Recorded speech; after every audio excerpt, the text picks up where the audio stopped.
Students, now let us look at the operational objective framework. पहले हम operational objectives जो हमारे पास हैं उनके framework को discuss कर लेते हैं. Framework means कि what would be the targetability of rapid response, let's say आपकी minimum variance, minimum inventory और life cycle support and life जो आपके quality attributes हैं जिनकी हमने बात पिछले modules में की, वो कैसे इंपॉर्टेंट हैं for achieving an integrated logistics, achieving उसकी टारगेटेबिलिटी क्या, उसका टारगेट क्या.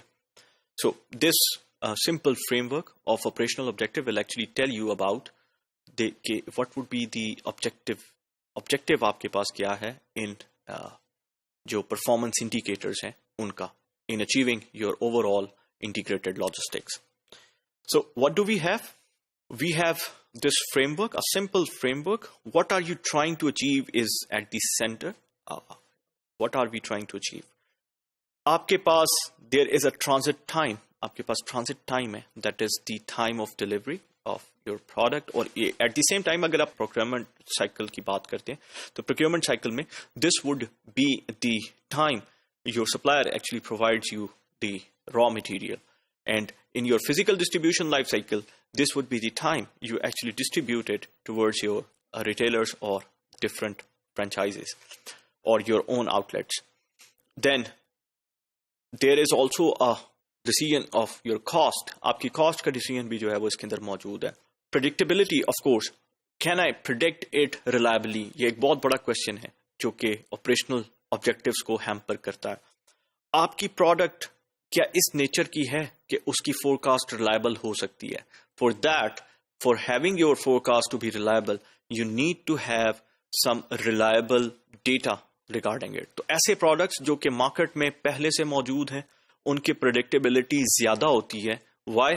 बिकॉज वो मार्केट में अपनी एक लेवल, प्रोडक्ट लाइफ साइकिल की अगर आप बात करें तो एक लेवल पे मौजूद हैं और उस पर उनकी demand would be certain. That means law of demand would be prevailing to them.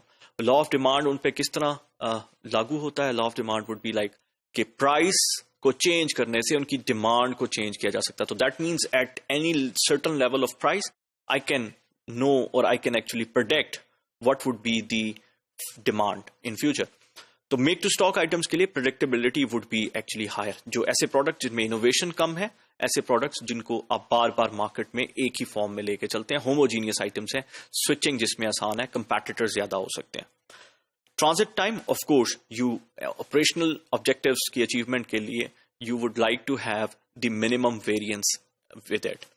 Cost बहुत इंपॉर्टेंट फैक्टर है. This is like cost versus responsiveness और एफिशिएंसी वर्सेस रिस्पॉन्सिवनेस.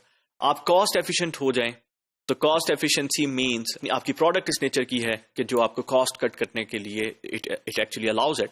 वो कैसे है कि अगर मेक टू स्टॉक आइटम है तो वहां पर चूंकि मेरे पास लीड टाइम ज्यादा है, मार्केट में मैंने फोरकास्टेड फिगर्स के ऊपर जो है वो अपनी इन्वेंट्री को लेके चलना है, तो I can actually cut my cost for transportation as well as for my procurement life cycle, as well as for my manufacturing support system, as well as for my physical distribution. क्यों? I can have a longer lead time. और मैं उस वक्त production कर रहा हूं या उस वक्त मैं उसके लिए जो उसकी सप्लाईज को इकट्ठा कर रहा हूं, उसका लीड टाइम देख रहा हूं और उस वक्त उसको मैं डिस्ट्रीब्यूट करने की कोशिश कर रहा हूं जिस वक्त उसकी मार्केट में डिमांड प्रिवेल नहीं करती. Let's say a company would be working in winters for producing something which is related to summer. आपके स्प्लिट और air conditioners would be produced at the time of winter. तो winter में तो उसकी demand नहीं है, मेक टू स्टॉक है. That means the decision could be made on the basis of predictability. आप प्रेडिक्ट कर सकते हैं डिमांड को फ्यूचर के अंदर और उसकी बेस पर you are actually making your stock. आप अपने स्टॉक को प्रोड्यूस कर रहे हैं. वहां पर you can cut your cost. क्योंकि आपके पास लीड टाइम ज्यादा है तो you can go for a supplier who can actually give you और can provide you the supplies at the lowest possible cost, but at the same time हो सकता है उसका मिनिमम वेरिएंस ज्यादा हो. तो प्रोक्योरमेंट लाइफ साइकिल के लिए इसलिए मैंने आपसे कहा था कि सबसे ज्यादा इंपॉर्टेंट चीज जो आपके पास इन टर्म्स ऑफ अनसर्टेनिटी है, that is the physical distribution cycle. क्योंकि at that point of time you are in a hurry to throw it into the market. Market में थ्रो करना है आपने अपनी आइटम्स को और उसके लिए you do not need to have more variance. But of course procurement life cycle पे वेरिएंस ऑल्सो मैटर्स. इतना ये नहीं है कि बिल्कुल मैटर नहीं करता, अनसर्टेनिटी वहां पर भी मौजूद है. And there are some non economic factors as well. Non economic factors में आपके पास जो ऑपरेशनल ऑब्जेक्टिव्स में whether I have to go for some constant workforce और I have to go for some कि हायर और फायर का decision मैं अपनी लेबर फोर्स पे ले सकता हूं ताकि मैं अपनी प्रोडक्शन लेवल्स को चेंज कर सकूं, वो डिसीजंस ऑर्गेनाइजेशन के लिए काफी कंटेम्प्रेरी हो सकते हैं. Contemporary in terms of like जरूरी नहीं कि आपके पास जो प्रोडक्ट है वो प्रोडक्ट बहुत ज्यादा उसकी जो लेबर है वो आपके आसपास बहुत ज्यादा मौजूद हो, तो वहां पर कांस्टेंट वर्कफोर्स एक नॉन इकोनॉमिक फैक्टर हो गया. Although economic it was economically suitable और feasible to actually go for the labor which if you can hire and fire it depending upon the peak and recession periods of your demand. तो इन objectives को integrate करना, that is why there is a question mark, ये important है. What you would be looking at, you will be looking at these 4 dimensions, और उन dimensions के अंदर it would be like a trade-off between cost and responsiveness, a trade-off between predictability and coming up with a product that is new to the market के लिए new हो in terms of its working as well. इसके साथ साथ you will be looking at the transit time मैंने कहाँ पे cut short करने हैं, कहाँ पर मैं जो है वो अपने लीड टाइम को शॉर्टन कर सकता हूँ.